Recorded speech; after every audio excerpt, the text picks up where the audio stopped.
तरीके से प्यारे सेकेंड सेमेस्टर के हमारे सभी बच्चे, जैसा कि हम पिछले दिनों में चर्चा कर रहे थे कि नेहरू जी का भारतीय राजनीति में प्रवेश किस तरीके से हुआ और नेहरू जी के जीवन में प्रमुख भूमिका सन 1912 से तब आती है जब वो पटना के कांग्रेस के अधिवेशन में वो भाग लेते हैं और उस अधिवेशन में नेहरू जी का परिचय देश के उस समय के बड़े बड़े कांग्रेस के सभी वरिष्ठ लोगों से होता है। और इसके बाद नेहरू जी का लगभग राजनीतिक जीवन यहाँ से शुरू होता है, क्योंकि इसके पहले जब वो इलाहाबाद उच्च न्यायालय में वकालत कर रहे थे और उस समय जो देश में आंदोलन चल रहा था, उस आंदोलन में नेहरू जी का रुझान चूंकि पारिवारिक पृष्ठभूमि के तहत हो गया था या उनका रुझान था, लेकिन सक्रिय रूप से वो 1912 पटना का जो अधिवेशन, बांकीपुर का जो कांग्रेस का अधिवेशन हुआ, उसमें वो जब भाग लिए और जब वहाँ उस सम्मेलन में उस समय के दिग्गज राजनीतिकों से, कांग्रेस के सभी वरिष्ठ लोगों से उनका परिचय हुआ और एक नव युवा देश के लिए क्या कर सकता है, उसमें कितनी ऊर्जा, कितना जोश होता है और उस समय जितने नवयुवक थे देश में, उनका रुझान देश के आंदोलन के प्रति कैसा होता है। तो 1912 के अधिवेशन में जब नेहरू जी ने भाग लिया और उस सम्मेलन में भाग लेने के बाद ये निष्कर्ष निकाला उन्होंने कि अगर इस देश को अपने पैरों पर खड़ा करना है, इंडिपेंडेंट करना है इसको किसी तरह, तो देश को आजाद कराना बहुत जरूरी है। इसके बाद उनका जो वकालत की तरफ रुझान था वो टोटल कम हो जाता है और वो सीधे जो है राष्ट्रीय आंदोलन से जुड़ जाते हैं। इसके बाद 1916 का जो लखनऊ अधिवेशन होता है, 1916 का जो कांग्रेस का लखनऊ अधिवेशन होता है, उस लखनऊ अधिवेशन में जब नेहरू जी जाते हैं तो वहां सौभाग्यवश उनकी मुलाकात उस समय के दक्षिण अफ्रीका में तहलका मचा करके लौटे भारतीय राजनेता कह लें या महात्मा गांधी कह लें, मोहनचंद करमचंद गांधी कह लें, उनसे उनका प्रत्यक्ष परिचय होता है। ये लखनऊ अधिवेशन जवाहरलाल नेहरू जी के जीवन में बहुत अमिट प्रभाव छोड़ता है। इस लखनऊ अधिवेशन का परिणाम यह होता है कि गांधी जैसे अन्य लोगों के संपर्क में आने के बाद जवाहरलाल नेहरू जी पूरी तरह आंदोलन में सक्रिय हो जाते हैं और वो गांधी जी से इतने निकट से जुड़ जाते हैं कि उनकी हर गतिविधियों का अवलोकन करते हैं, उनसे सीख लेते हैं, उनका मार्गदर्शन लेते हैं और इसके बाद वो कांग्रेस को मजबूत बनाने का, कांग्रेस को सक्रिय बनाने का, कांग्रेस को एक्टिव करने का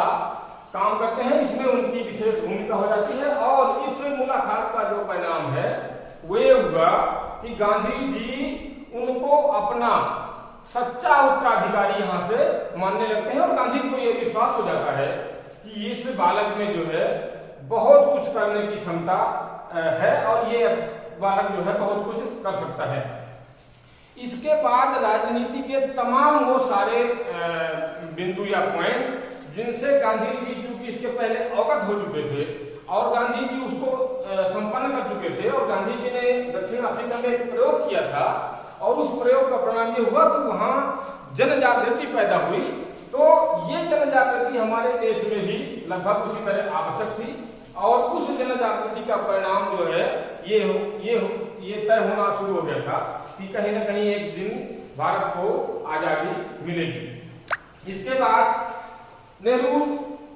पूरी तरह से सक्रिय राजनीति में आ जाते हैं, सक्रिय हो जाते हैं और चूंकि उनका जो परिवार था, चूंकि मोतीलाल नेहरू पहले से ही वो सक्रिय राजनेता थे, तो इसका भी लाभ उनको राजनीतिक क्षेत्र में मिला और उस समय के तमाम सारे वरिष्ठ कांग्रेसी जो देश के राष्ट्रीय आंदोलन में सक्रिय थे उन सब का जो है वो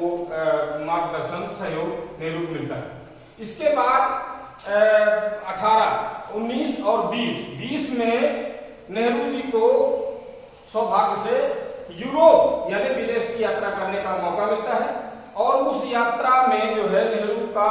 अपने देश की राजनीतिक व्यवस्था के साथ साथ उस समय अन्य देशों की जो राजनीतिक स्थिति थी उस यूरोपीय यात्रा से उनको अन्य देशों से प्रत्यक्ष रूप से जुड़ने का मौका मिलता है। इसके बाद वो बेल्जियम है, रशिया है, कई देशों की यात्रा करते हैं। रशिया में जब वो जाते हैं उस समय का जो सोवियत रूस था, सोवियत रूस चूंकि उस समय कम्युनिस्ट यानी मार्क्सवादी व्यवस्था वाला देश था, अधिनायकवादी शासन था और उस सामाजिक व्यवस्था से भी नेहरू लगभग बहुत कुछ परिचित हुए और प्रभावित हुए। लेकिन चूंकि हमारे देश में जो उस समय राजनीतिक माहौल था वो लोकतांत्रिक व्यवस्था को परिपूरित करने वाला था, क्योंकि हमारे यहाँ ब्रिटिश व्यवस्था थी और ब्रिटिश में जो है वो लोकतांत्रिक व्यवस्था कहीं न कहीं अपनाई गई थी और उस व्यवस्था का प्रभाव हमारे देश में प्रत्यक्ष रूप से राजनीतिक क्षेत्र में दिख रहा था। लिहाजा प्रत्यक्ष रूप से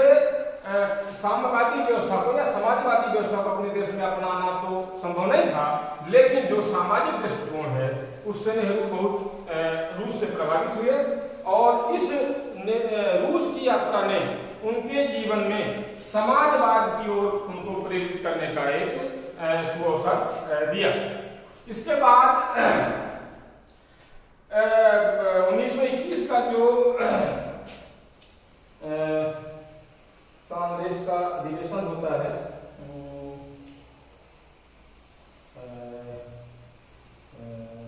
1927 में, उसके बाद 1928 का जो लाहौर कांग्रेस का अधिवेशन होता है, उस कांग्रेस के अधिवेशन में चूंकि सक्रिय राजनीति में अपनी भूमिका निभाने के कारण नेहरू जी को लाहौर के अधिवेशन का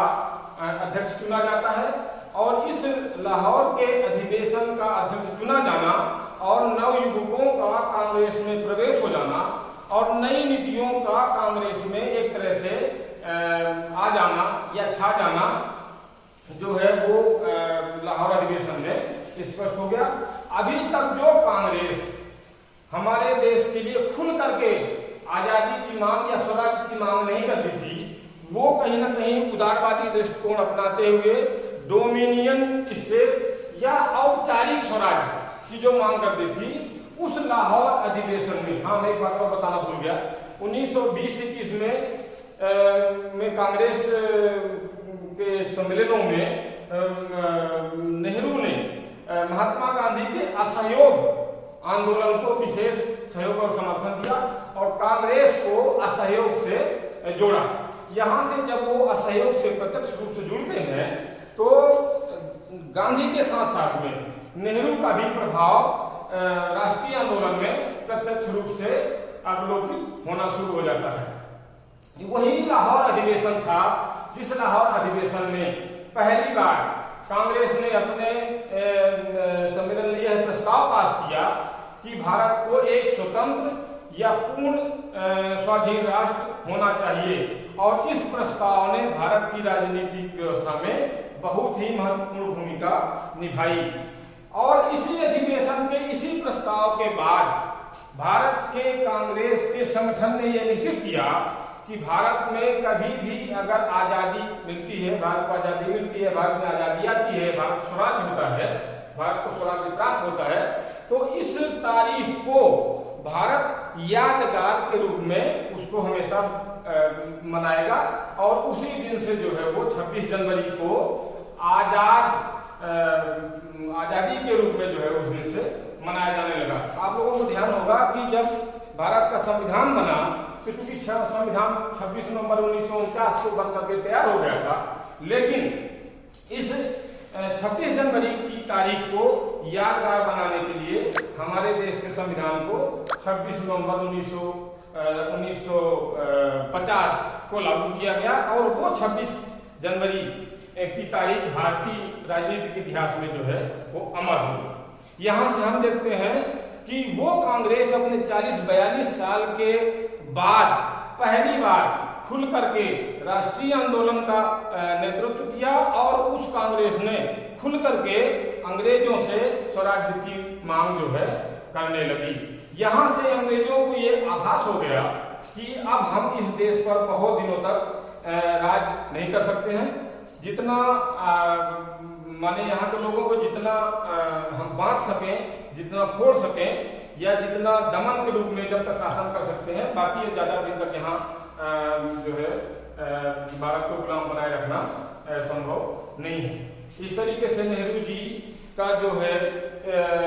1928-29 के बाद भारत की राजनीति में गांधी के बाद पहला ऐसा महत्वपूर्ण स्थान बन गया कि कांग्रेस में उनका वर्चस्व स्थापित हो गया।